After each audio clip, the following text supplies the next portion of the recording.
श्री गुरुवे नमः। जय जय श्री राधे। हर हर महादेव। भीमाशंकर ज्योतिर्लिंग प्रादुर्भाव कथा। भारत में अलग अलग स्थानों पर 12 ज्योतिर्लिंग हैं। इनमें से छठा ज्योतिर्लिंग महाराष्ट्र के पुणे से लगभग 110 किलोमीटर दूर सह्याद्री पर्वत पर स्थापित है। सह्याद्री पर्वत पर स्थापित इस ज्योतिर्लिंग को भीमाशंकर के नाम से जाना जाता है। भीमाशंकर मंदिर 3250 फीट की ऊंचाई पर स्थित है। मंदिर में स्थापित शिवलिंग का आकार काफ़ी बड़ा और मोटा होने की वजह से इसे मोटेश्वर महादेव के नाम से भी जाना जाता है। पौराणिक कथाओं के अनुसार भीमाशंकर ज्योतिर्लिंग का इतिहास रामायण काल में रावण के भाई कुंभकर्ण के बेटे और प्रभु श्री राम से जुड़ा हुआ है। इस मंदिर के पास भीमा नदी भी बहती है, जो आगे जाकर कृष्णा नदी में मिल जाती है। मान्यता है कि इस ज्योतिर्लिंग के दर्शन करने मात्र से व्यक्ति को समस्त दुखों से छुटकारा मिलता है। साथ ही ये भी कहा जाता है कि जो भक्त श्रद्धा से इस मंदिर में प्रतिदिन सुबह सूर्य निकलने के बाद दर्शन करता है, उसे 7 जन्मों के पाप से मुक्ति मिलती है तथा उसके लिए स्वर्ग के मार्ग खुल जाते हैं। भीमाशंकर ज्योतिर्लिंग से जुड़ी कथा। भीमाशंकर ज्योतिर्लिंग से जुड़ी कथा शिव पुराण में विस्तार से बताई गई है। इस कथा के अनुसार रावण के भाई कुंभकर्ण की सह्याद्री पर्वत पर करकटी नाम की एक राक्षसी से मुलाकात हुई।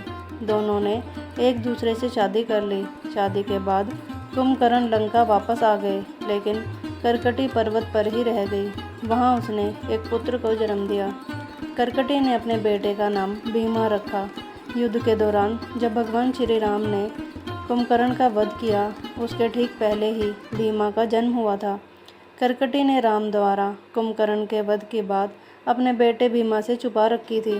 करकटी ने अपने पुत्र को देवताओं से दूर रखने का फैसला लिया, लेकिन जब बड़े होकर भीमा को पता चला कि श्री राम ने कुंभकर्ण का वध किया था, भीमा क्रोधित हुए और अपने पिता की मृत्यु का बदला लेने के लिए आतुर हो गए।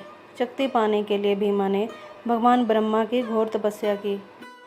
ब्रह्मा जी भीमा की तपस्या से प्रसन्न हुए और उन्होंने भीमा से वरदान मांगने को कहा।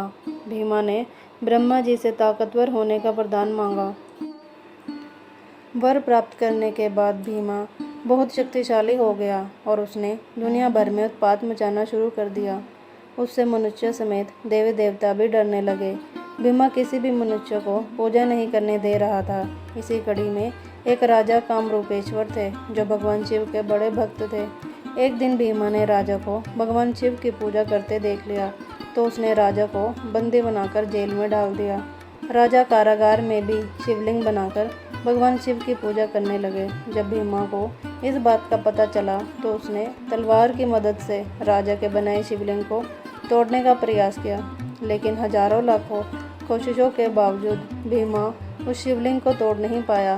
अंततः वहां पर भगवान शिव प्रकट हुए और दोनों के बीच भयंकर युद्ध हुआ।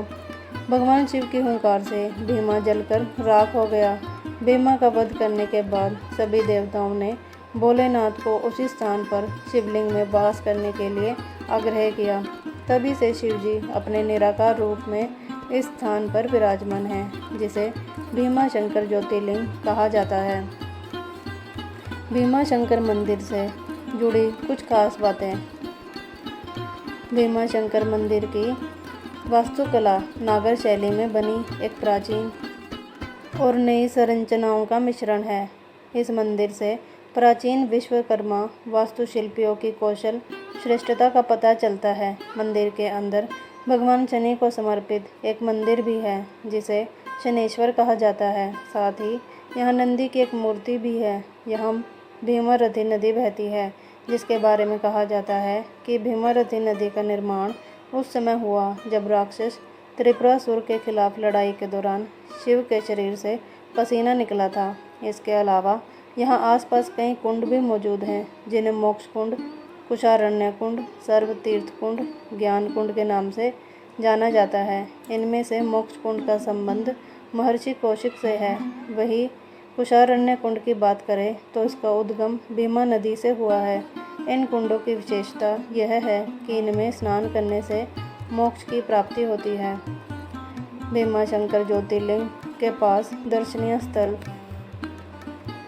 भीमाशंकर ज्योतिर्लिंग के पास यहाँ अन्य स्थल भी हैं जिन्हें आप ज्योतिर्लिंग के दर्शन के बाद घूम सकते हैं। इनमें अम्बीवली गुफाएं, भीमाशंकर वन्यजीव अभयारण्य, हनुमान झील, नागफनी, सोलनपाड़ा बांध है। नमः पार्वती पते, हर हर महादेव। जय जय श्री राधे।